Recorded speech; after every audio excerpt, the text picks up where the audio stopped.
Stir frying has to be one of the most efficient ways to use up leftover ingredients, turning them into something delicious. So today we're making a sweet chili chicken stir fry. It's high protein, it's macro friendly, and there's a few different cooking techniques in there that are easy to perfect.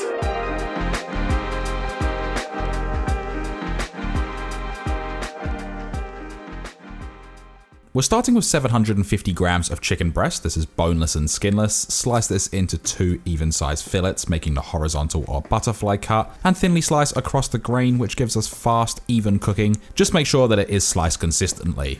Now we're going to velvet the meat, and this is how restaurants make their meat tender and juicy every single time. 1 tablespoon of corn flour, that's cornstarch if you're in the US. 1 teaspoon of bicarb soda, not baking powder. A pinch of salt and a bit of ground white pepper for a subtle earthy heat. Here's the science: the bicarb soda raises the pH of the chicken's surface, loosening the proteins and making them less likely to tighten up and squeeze out moisture during cooking, and that's how you get that signature tender, bouncy texture. We'll let that sit while we prep the rest, no more than 20 minutes or the texture can go mushy.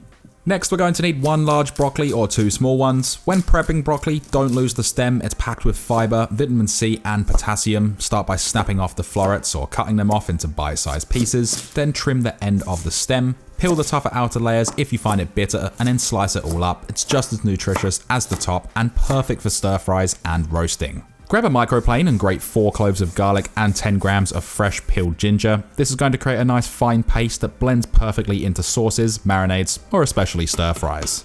Slice 1 long red chili into thin rounds. This adds a mild heat. These aren't generally that spicy, but it is totally optional. Swap it out for bird's eye or even a hotter chili if you like more kick. Slice 3 spring onions or scallions from the green tops. We'll slice these into thin rounds and save these for garnish. Then roughly chop the white roots, and these will go into the stir fry for extra flavor. Now onto our nice easy stir fry sauce. Add half a cup of low sugar sweet chili sauce, 1.5 tablespoons of low sodium soy sauce, 1 tablespoon of oyster sauce, 1 tablespoon of Hoisin sauce, 2 teaspoons of rice wine vinegar, 2 teaspoons of dark soy sauce, 1 teaspoon of sesame oil, 1 teaspoon of sriracha, it's optional, it just adds a little bit of heat, 1 tablespoon of honey, and then a pinch of white pepper. Each one of these brings something to the table: sweetness and heat from the chili and honey, umami from the soy, oyster, and hoisin, acidity from the vinegar to cut through it, and then just a touch of sesame for nuttiness.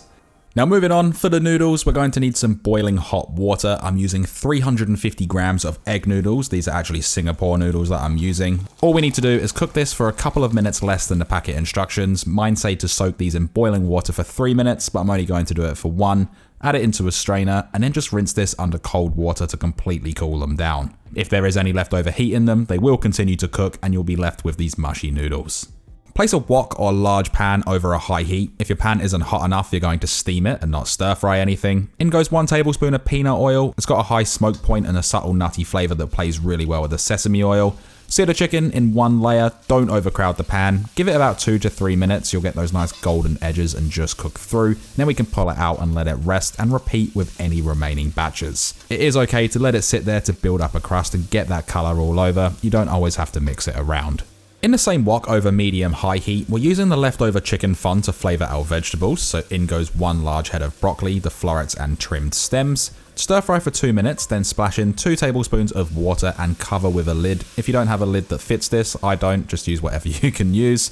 Let this sit for about 2 minutes to steam, and this gives us that tender, crisp broccoli. It's not completely cooked through, it will be al dente, and that's exactly how we want it. Now to crank up the flavor, add in the 4 cloves of garlic and 10 grams of grated ginger. We can add in the chili if you're using it, as well as the sliced spring onion roots. This is going to be the aroma layer, so it's going to get nice and fragrant. The garlic gives sharpness, ginger brings a little bit of heat, and the spring onions add freshness. And we only need to cook this for about 45 seconds to 1 minute. Back in goes the chicken and any resting juices. We don't want to miss out on any of that extra flavor. Add in all of that sauce. Make sure you do scrape the bowl. I know I didn't show it on camera, but all sauce goes in. Mix this around. Make sure everything is completely coated in that sauce. If it gets a little bit too hot, you can slightly turn the wok down here. We're not really looking for too much heat. We just want that sauce to thicken up and glaze everything.